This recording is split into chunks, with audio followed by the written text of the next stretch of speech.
warahmatullahi ta'ala wabarakatuh. Alhamdulillahi rabbil alamin wa bihi nasta'inu ala umuri dunya waddin. Wassalatu wassalamu ala ashrafil anbiya'i wal mursalin Sayyidina Muhammad wa ala alihi wa sahbihi ajma'in, amma ba'd. Kita akan melanjutkan bacaan kitab Qurratul Ain bi Muhimmatiddin karya Syekh Zainuddin Al-Malibari. Lanjutan dari pertemuan sebelumnya, sekarang ini akan membaca bab nawaqidul wudu, artinya hal-hal yang membatalkan wudu. Bismillahirrahmanirrahim. Wa nawaqiduhu khuruju syai'in min ahadi sabilayil hayyi. Wa nawaqiduhu, adapun hal-hal yang membatalkan wudu, khuruju syai'in adalah keluarnya sesuatu, min ahadi sabilayil hayyi, dari salah satu dari dua jalannya orang yang hidup. Walau kana basuran, walau kana sekalipun ada apa syai' tersebut, basuran adalah basur, penyakit bawazir itu ya istilahnya. Hal-hal yang dapat membatalkan wudu itu ada 4. Yang pertama adalah salah satu dari dua jalan, yaitu kemaluan depan ataupun kemaluan belakang, ini mengeluarkan sesuatu. Baik yang keluar tersebut berbentuk benda cair, benda padat, atau berbentuk angin, ya, atau bahasa lainnya kentut, itu juga membatalkan wudu. Artinya seseorang yang mengeluarkan sesuatu dari dua jalan tersebut itu dihukumi hadas kecil, berarti harus berwudu jika ia ingin melakukan ibadah sholat dan lain sebagainya. Hal-hal yang perlu diperhatikan berhubungan dengan masalah membatalkan wudu yang pertama ini. Yang pertama, baik yang keluar itu adalah sesuatu yang sudah terbiasa keluar, seperti kotoran, kalau dalam bahasa vulgarnya begitu ya. Baik yang keluar itu berbentuk berak, berbentuk kencing, atau sesuatu yang keluar tersebut jarang terjadi, seperti keluar kerikil, keluar kopi misalnya. Ada orang menelan kopi, kemudian kopi itu keluar lagi dari dubur, maka tetap batal wudunya. Walaupun itu jarang terjadi, tetap membatalkan. Itu yang pertama. Yang kedua, baik yang keluar itu sudah terlepas utuh, atau masih bersambung. Contoh kalau yang terlepas utuh, misalnya kopi 1 biji, keluar begitu, tidak bersambung. Kalau contoh yang bersambung, misalnya ulat keluar dari dubur, kepalanya keluar dari dubur, kemudian masuk lagi, ini juga membatalkan, karena sudah ada barang yang keluar dari kemaluan, walaupun pada hakikatnya kembali lagi. Ini termasuk hal yang membatalkan terhadap wudu. Selanjutnya yang perlu diperhatikan berhubungan dengan hal yang membatalkan wudu yang pertama ini, itu adalah penyakit bawazir, embeien, dari bagian dalam dubur kemudian keluar, kemudian ditekan masuk lagi. Ini juga membatalkan. Walaupun ada ulama yang berpendapat bahwa kalau bawazirnya sendiri yang keluar itu tidak membatalkan. Namun hal-hal yang berhubungan dengan bawazir seperti darahnya yang keluar itu membatalkan. Ini menurut madhab Syafi'i. Sedangkan menurut madhab Malik, hal-hal yang jarang terjadi keluar dari dua kemaluan tersebut itu tidak membatalkan wudu. Seperti tadi itu, seperti keluar kopi misalnya, itu hal yang jarang terjadi. Selanjutnya yang nomor 2, wazawalu aklin, dan hilangnya akal, la binaumin, tidak sebab tidur, mumakkinin, yang menetap, mak'adahu, kepada tempat duduknya mutawaddi, orang yang berwudu itu. Yang nomor 2 yang membatalkan wudu adalah hilangnya akal. Hilang akal ini banyak penyebabnya. Bisa saja karena mabuk, baik mabuknya sengaja atau tidak sengaja, maka tetap batal wudunya. Yang kedua, sebab gila. Ada orang gila, ada orang berwudu kemudian gila, maka wudunya menjadi batal. Yang ketiga, sebab ayan. Ada orang berwudu kemudian selesai berwudu dia ayan, maka ayan ini menyebabkan wudunya menjadi batal. Yang nomor 4 adalah sebab tidur. Seseorang yang tidur ini bisa batal wudhunya dengan catatan tidurnya itu tidak menetap pada tempat duduknya. Artinya apabila tidur duduk itu asalkan tidak bergerak, ini wudhunya menjadi tidak batal. Baik pantat ini langsung menyentuh ke lantai atau duduk di kursi, sama saja, tetap tidak membatalkan terhadap wudhu selama tidak bergerak, tidak bergeser. Yang membatalkan wudhu itu jika tidur. Namun jika hanya mengantuk itu tidak membatalkan wudhu.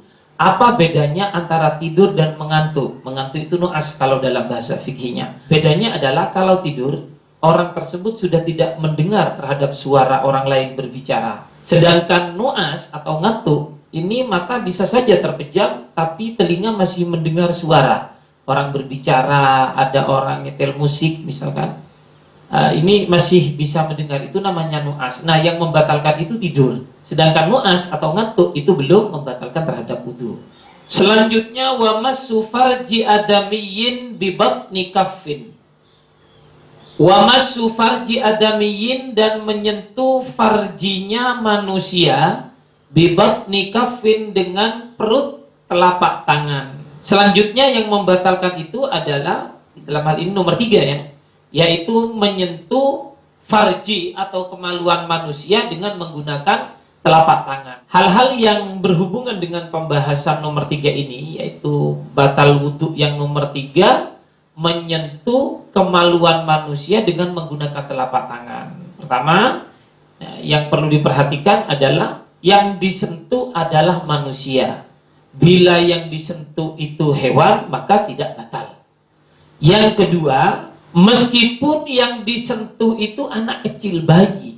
Misalnya ada bayi berjenis kelamin laki-laki. Ada orang yang sudah berwudu kemudian menyentuh alat kelamin bayi yang masih kecil itu. Ini juga membatalkan terhadap wudunya. Mungkin kita bertanya, lah masih bayi, tidak bersyahwat. Urusannya bukan bayi dan bukan bersyahwat. Tapi urusannya, masalahnya adalah yang disentuh adalah alat kelamin. Inilah yang membatalkan terhadap wudhu tersebut. Selanjutnya yang berhubungan dengan membatalkan wudhu nomor 3 ini adalah walaupun yang disentuh itu mayit. Ada orang sudah berwudhu kemudian memandikan mayit, iseng disentuh kemaluan mayit itu, batal wudhunya. Karena yang menjadi permasalahan di sini adalah menyentuh kelamin, baik yang disentuh itu masih hidup atau sudah wafat, sudah meninggal dunia, tetap saja membatalkan terhadap wudhunya. Yang nomor 3 yang berhubungan dengan menyentuh kemaluan yang nomor 3 ini adalah baik kelamin yang disentuh itu masih bersambung dengan tubuhnya yang lebih besar ya, atau sudah terpisah. Misalnya ada alat kelamin yang terlepas dari seseorang, dipotong misalnya kemudian jatuh di bawah. Ada orang yang sudah berwudu menyentuh kelamin yang sudah terpotong ini, batal wudunya. Mengapa? Karena yang menjadi standar adalah menyentuh kelamin. Nah, menyentuh kemaluan yang dimaksud dalam bab wudu ini baik kemaluan depan atau kemaluan belakang. Ya, kemaluan depan itu berarti alat kelamin tadi itu, sedangkan kemaluan belakang berarti dubur yang dimaksudnya. Selanjutnya yang berhubungan dengan masalah membatalkan wudhu yang nomor 3 ini, menyentuh testis atau telur alat kelamin laki-laki itu tidak membatalkan wudhu. Juga menyentuh bulu kemaluan itu juga tidak membatalkan wudhu. Akan tetapi seseorang yang menyentuh bulu kemaluannya atau menyentuh testis, telur zakar, baik milik sendiri ataupun milik orang lain, ini disunnahkan berwudu. Walaupun berwudu tidak wajib, tapi sunnah.